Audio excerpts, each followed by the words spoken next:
Graça e paz, amados. Boa tarde, né? Boa noite já quase, que a noite já tá chegando aí. Eu venho aqui nesta hora deixar uma pequena reflexão, né? Para vocês, para os amados irmãos. Essa reflexão, ela se encontra no livro de 2 Reis, seu capítulo 2, no seu capítulo 5. Eu vou ler apenas alguns versículos aqui. E a Bíblia diz assim: E Naamã, chefe do exército do rei da Síria, era um grande homem diante do seu senhor, e de muito respeito, porque por ele o Senhor dera livramento aos sírios. E era este varão homem valoroso, porém leproso. E saíram tropas da Síria e da terra de Israel, levando presa uma menina que ficou ao serviço da mulher de Naamã. E disse esta a sua senhora: Tomara que o meu senhor tivesse diante do profeta que está em Samaria, ele o restauraria da sua lepra. Só até aqui. Um homem, varão valoroso, né? Chefe da guarda do rei. Um homem valoroso diante do rei. Um homem que já tinha vencido várias guerras, várias batalhas, né? E agora ele se encontra leproso. Quem tinha lepra era uma pessoa imunda, estava condenada à morte, porque a lepra, quando atinge o seu estágio maior, os seus últimos estágios, né? A pessoa ela perde nariz, essa parte do nariz aqui não vê, só o osso. Ela perde isso aqui dos olhos, perde dedo, dente, fica sem dente a pessoa, né? A pessoa ela vai perdendo as suas partes do seu corpo. Tem gente que perde dedo, perde mão, unha, vai perdendo. E agora aquele homem valoroso diante do rei estava leproso. Só que a vida foi... Como eu posso dizer? A vida levou ele a uma situação que o salvaria, né? Ele levou aquela jovem cativa para a sua terra. Ele tirou aquela jovem de Samaria e a levou para a Síria. Aquela jovem, o interessante é que a jovem, ela não olhou para a sua situação de escravidão. Ela não olhou o que Naamã tinha feito na sua terra, na sua família, com os seus. Ela não olhou o estar escrava. Ela simplesmente falou que havia um profeta que poderia curar a lepra do seu senhor. E agora, Naamã, sabendo disso, ele vai até o profeta. E Naamã, ele leva ouro, leva prata, leva roupas, para poder dar aquele profeta para receber assim a sua bênção. O que está acontecendo com a gente hoje? A gente está pensando que para receber uma bênção a gente tem que comprar o profeta. Tem muita gente comprando profeta querendo receber bênção. Mas eu tenho uma coisa para te dizer. O profeta ele é até usado. Ele até profetiza e é curado. Ele até profetiza e a porta se abre. Mas o dom vem de Deus. E o que vem de Deus não se compra, não se vende. E agora a Bíblia continua dizendo que ele foi até Eliseu. E ao chegar ali, a Eliseu, que ficou sabendo, né, da situação, que o rei rasgara as suas vestes, pensando que aquele povo vinha contra ele em guerra, né? Pensando assim, perguntou: acha que será que eu sou Deus para fazer isso? Mas Eliseu, sabendo daquela situação, disse ao rei que mandassem que Naamã viesse até ele. E agora Naamã vai até o profeta. E ali ele começa a pensar e a imaginar como será a tua cura. E quando ele chega ali, grande é o seu espanto, o profeta nem vai até ele. O profeta nem chega perto dele, nem olha para ele. Ele manda um mensageiro, dizendo assim: manda que ele se lave 7 vezes no Jordão. E agora aquele homem ele se indigna. Por quê? Porque a coisa não aconteceu do jeito que ele queria. Não aconteceu com honraria. Muitas das vezes nós queremos receber honra do homem. Mas nós não estamos aqui nessa terra para receber honra de homem. Nós estamos aqui nessa terra para fazer a obra do Senhor. Muitas das vezes as pessoas querem honra. Quer os holofotes em cima delas ao receber um milagre. A receber uma bênção. É lícito que recebamos algo do Senhor e venhamos sim testemunhar na casa de Deus o que Deus fez, para que o nome de Deus seja glorificado. E agora aquele homem indignado, ele vai embora reclamando, murmurando, e um dos seus servos chega a ele: Senhor, se esse homem não tivesse te pedido algo difícil, o Senhor não faria? E ele responde que sim. E aquele homem ele fala: então, Senhor, ele te pediu algo tão fácil, mergulhar 7 vezes no Jordão. Só que aquele homem ele não queria ir naquele rio porque ele ia se expor. Sabe qual é o meu e o seu problema? É que nós não queremos nos expor. Nós queremos receber milagres com a vida toda suja, com a vida toda errada. E não estamos querendo nos expor. É necessário conserto, é necessário uma exposição daquilo que está quebrado para que seja refeito, daquilo que está sujo para que seja limpo. Sabemos que somos carnes, que somos falhos, mas é necessário fazermos o correto. É necessário às vezes nos expor para que o milagre venha acontecer. Às vezes você está pagando preço, lutando, campanha atrás de campanha e não está recebendo a sua bênção. Mas não sabe você que talvez uma mágoa que você tem do vizinho, de um parente lá atrás, tem travado a sua bênção. Porque um coração machucado, uma mágoa guardada, ela trava a sua bênção. A Bíblia diz que se você for ofertar ao Senhor e tiver em contenda com o irmão, ou souber que o irmão está em contenda com você, vá até ele e peça perdão antes de ofertar, para que essa oferta ela seja recebida. E Naamã, cheio de orgulho, não queria se expor ali. E ainda questiona se os rios de Damasco não seriam melhores para que ele viesse ali estar. É porque ele não queria se expor. Nos rios de Damasco, ele pareceria que estaria tomando banho. Por quê? Porque as águas eram cristalinas. Mas ao tirar suas vestes para mergulhar no Jordão, as pessoas entenderiam que ele estaria com algum problema. Oh, o grande, o varão valoroso, o chefe da guarda que faz e deixa e faz isso e aquilo, faz e acontece, que ganha guerras, que é visto a bons olhos diante do seu Senhor, que é temido pelas nações, está leproso, está descendo as águas do Jordão, se humilhando. Então, ele se indigna, mas um dos seus servos são sábios e diz essas palavras a ele. Se fosse algo impossível, ele iria querer fazer. Mas algo tão fácil, por que não fazer? E ele vai e ele se banha no Jordão. E ali, cada vez que Naamã desce e sobe, algo sobre a sua vida é deixado naquele rio, naquelas águas. O orgulho, a vaidade, o eu dele é deixado ali. Ali, Naamã é renovado. O velho homem fica ali naquelas águas e nasce um novo homem. Quando ele mergulha 7 vezes naquelas águas, ele não só recebe uma cura da sua carne, da sua lepra, ele recebe uma cura espiritual. Ele começa a crer e acreditar no Deus vivo.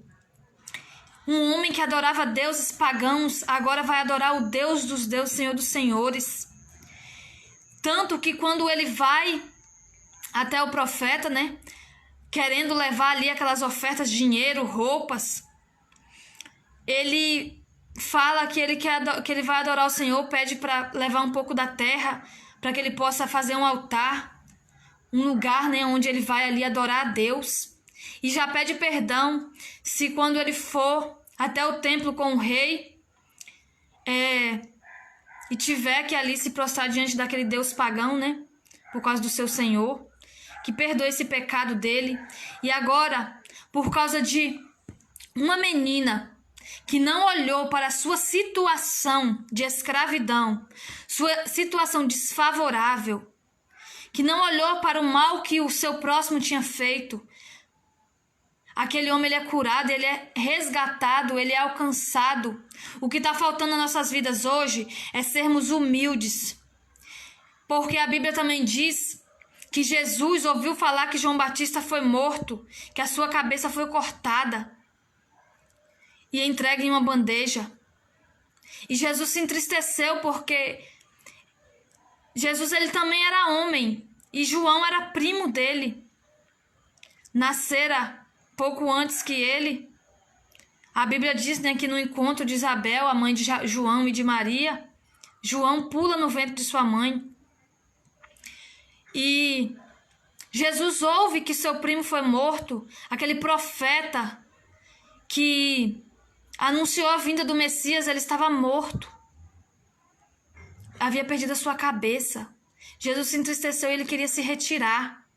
A Bíblia diz que Jesus entra num barco para atravessar o mar e a multidão, elas vão pela costa. E quando Jesus chega na costa, quando atraca ali o barcozinho, né, que ele se encontra com seus discípulos, aquela multidão está ali faminta, querendo ouvir. E Jesus, ele prega ali o restante daquela tarde. E os discípulos chegam e falam: mestre, convém que despeça a multidão para que venham comprar alimento.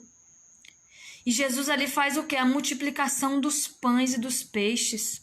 Mesmo ferido, mesmo triste, mesmo passando por aquela situação de perda.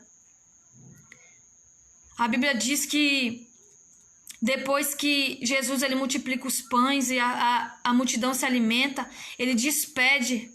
Ele fala que para os discípulos que eles podem ir e despede a multidão.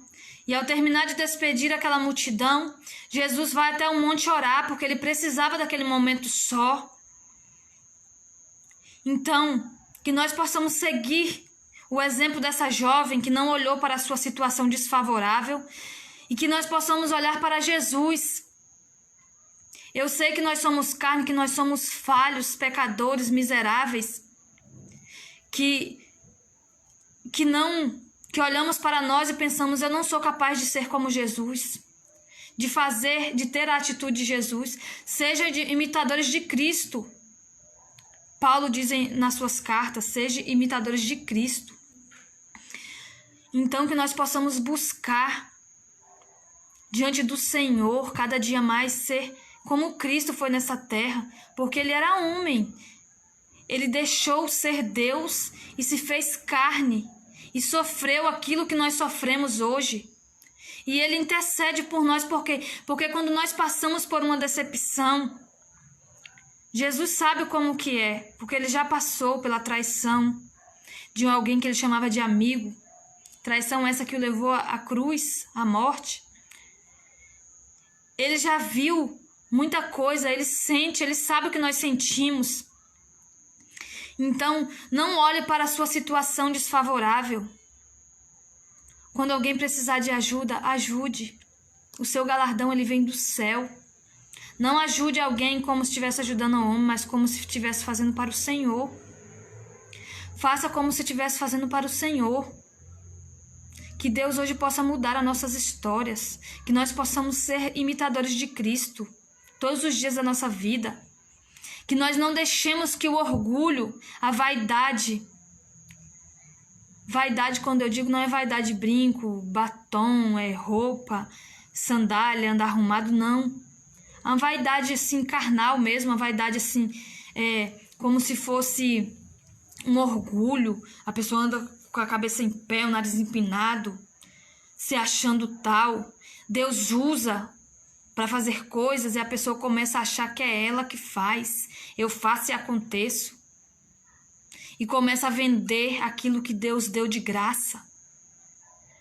Começa a vender o dom da profecia, o dom da cura. Começa a vender o que é de Deus, o que é do céu, o que é para ser dividido de graça. As pessoas estão vendendo a promessa, vendendo aquilo que Deus te deu, aquilo que Deus te confiou. Então não venda, como Eliseu fez, não venda. aquilo que Deus te deu. Ah, irmã, mas eu não posso aceitar uma oferta de amor? Pode, irmão. Pode sim. Ah, eu vou pregar, a pessoa vai pagar o seu transporte, ela quer te dar uma oferta de amor, amém. Mas agora dizer, eu cobro tantos para poder pregar. Isso já é hipocrisia, isso é errado. Ficar cobrando para pregar a palavra do Senhor. Porque Deus nos chamou para pregar o evangelho e de pregar o evangelho a toda criatura. Então, fazei o ide do Senhor. Se permita ser usado na sua humildade, na sua sinceridade com Deus. Que o seu galardão vem do Senhor, vem do céu. Não se preocupe com o que as pessoas estão dizendo a seu respeito, com as pedradas que estão te lançando. Aquele que não tem nenhum pecado, que atire a primeira pedra. Se alguém fosse santo, não estaria aqui mais na terra, estaria como Enoque foi trasladado, né? O profeta Elias também foi levado numa carruagem de fogo. Então, não se preocupe com o que estão dizendo a seu respeito, com as pedradas que estão lançando sobre você, com as calúnias, os levantes. A Bíblia diz que a nossa luta não é contra a carne, mas é contra todo o principado e potestade do inferno. As nossas batalhas são vencidas no joelho. A Bíblia diz que aquela mulher ficou com teu filho sobre os joelhos. Até o meio-dia ele veio a falecer. E então ela foi até o profeta Eliseu e disse que ele viesse e ressuscitasse o teu filho. E agora ela tem o seu filho ali ressuscitado e devolvido. Então, vença as suas guerras no joelho, na oração, porque a sua guerra ela não é carnal, ela é espiritual. Ah, mas fulano está se... Não é fulano, gente. Eles estão sendo usados por Satanás. Nós que somos cristãos, às vezes vem pensamentos malignos sobre nossas cabeças, pensamentos que a gente até pensa que é coisa assim, eu tô ficando doida. Não. O diabo, ele sopra coisas. E se a gente alimentar aquele pensamento, acaba virando uma coisa ruim. E acabamos fazendo coisas ruins ao nosso próximo. Acabamos xingando, amaldiçoando o nosso próximo. Uma pessoa que talvez nem conhece a palavra como nós conhecemos, ou uma pessoa que até conhece, mas por um momento de fraqueza, caiu e agora está lá fora. E nós, como sendo profetas, discípulos, servos do Deus vivo, ao invés de erguer a mão, ao invés de sermos hospital, ao invés de sermos abraços, somos dedos apontados. Ah lá, desviou. Da mesma maneira que um irmão, ele cai, a gente também pode cair. Nós somos falhos, estamos neste mundo e somos falhos, nós somos carne. Devemos todos os dias lutar e buscar a nossa coroa da vida, lutar pela nossa vitória naquele grande dia. Se nós fôssemos santos, não estaríamos mais aqui, estaríamos com Cristo na glória. Mas não somos, irmãos, nós somos carne, somos falhos. Na minha primeira live que eu fiz, mês passado, eu contei um pouco do meu testemunho. Foi dia 23, eu acho, de junho. Se vocês quiserem olhar lá. Uma live de 1h04. Quem não viu, quiser estar vendo, também está no meu canal do YouTube, Mariana do Carmo Souza. O canal do YouTube. Eu vou até deixar o link aqui embaixo, se alguém quiser olhar lá. E me ajudar lá, seguindo a página. Que você possa ser a diferença, ser o sal da terra e a luz do mundo. Que você se permita ser alcançado por Jesus. Você que vai ver essa live, que está vendo, que não serve ao Senhor, ou que já serviu, mas que está afastado da presença do Senhor. Que você possa deixar Deus entrar e não olhar para o homem, olhar o que o homem te fez. Eu saí da igreja porque fulano me fez isso, fez aquilo. O pastor falou isso e aquilo comigo, me machucou. Vai até essa pessoa e diga que ela te machucou. Peça perdão se você fez algo. Porque quando nós pedimos perdão, mesmo que nós não fizemos alguma coisa para a pessoa que a fez nos odiar, ou lançar palavras, ou no mundo espiritual, são destravadas portas, são destravadas bênçãos. Muitas das vezes as nossas bênçãos são travadas porque nós temos alguma coisa, né, ali no nosso coração, alguma mágoa, alguma tristeza. Às vezes nós vemos pessoas passando por tanta luta e talvez nem aquela pessoa entenda porque ela está passando aquela luta. Alguém que passou por alguma experiência com alguém na igreja ou algum parente, alguém que entristeceu, que quebrou uma aliança de amizade, uma aliança familiar. É necessário que um perdão seja liberado. Talvez você está falando, mas ele que fez isso comigo. Seja humilde, vá até essa pessoa. É difícil, mas vá até essa pessoa e diga: me perdoa se eu te fiz algo. Me perdoa mesmo, mas peça de coração. Não peça da boca para fora, porque Deus ele contempla os nossos corações, os nossos pensamentos. Que você possa levar essa palavra para a sua vida, para o seu coração, e que nós possamos pedir perdão àquelas pessoas que são necessárias, entendeu? E que o Senhor possa estar convosco, e que o Senhor possa guardar, livrar, proteger as nossas vidas neste momento de pandemia. Para quem está trabalhando, que Deus possa livrar no local de trabalho. Para nós que estamos cultuando na casa do Senhor, que Deus possa nos livrar, nos guardar, nos proteger.